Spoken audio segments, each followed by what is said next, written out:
እናንተ አስቤዛ በየስንት ጊዜ ነው የምታደርጉት? ሰላም የኔ ውዶች እንዴት ናችሁ? ትናንት በለቀኩት ቪዲዮ በጣም ነው ያስገረማችሁኝ። በጣም ደስ ብሎኛል። በጣም ድጋፋችሁን አሳይታችሁኛል እና በጣም ነው የምወዳችሁ።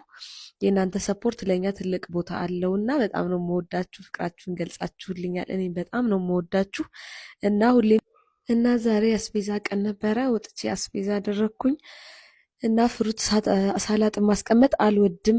ሳይታጠብ ሲቀመጥ ብዙ ጊዜ ትንኝ ነገር ያመጣልና ልጆችን በማንኛውም ሰዓት አንስተው ስለሚመገቡት አትክልት ሁሌ ሳላጥብ አላስቀምጥም። ሁሉንም አትክልት አጥቤ ነው ማስቀምጠው እና እንደዚህ ታጥቦ ሲቀመጥ ደስ ይላል።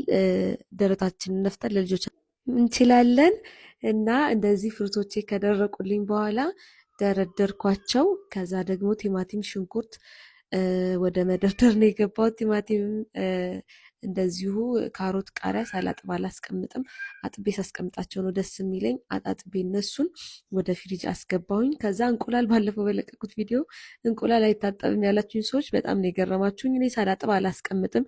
እንቁላሉ ሲሰበር አብሮ የሚገባ ብዙ ነገር ይኖራል እና እንቁላል እኔ ሳላጥብ አላስቀምጥም። ሩዜንም እንደዚህ ቀነስኩኝ እና እንቁላሌንም እንደዚህ በመቀነሻ ላይ ደረደርኩኝ። ከዛ እራት ወደ ማዘጋጀት ነው የገባሁት። ጁስ ፈጨው። ጁስ በጣም ሌላ ቪዲዮ ስራላችኋለሁ። በጣም አሪፍ፣ በተለይ መወፈር ለምትፈልጉ ሰዎች በጣም አሪፍ ጁስ ነው። ከዛ አትክልት ነው ያዘጋጀሁት። አትክልት በዳቦ ነው የምንፈልገው ስላሉኝ አትክልት በዳቦ አዘጋጀሁኝ። ከዛ እንደዚህ ቆንጆ አድርጌ አቀራረብኩኝ። በጣም ነው የሚያምረው። ልጆች አትክልት በዳቦ በጣም ይወዳሉ። እና ቤቴን ወደ ማጫጫስ ማታችንን ወደ ማድመቅ ነው የሄድኩት። የኛ ውሎ ይሄን ይመስል ነበር። ወዳችኋለሁ። ባይ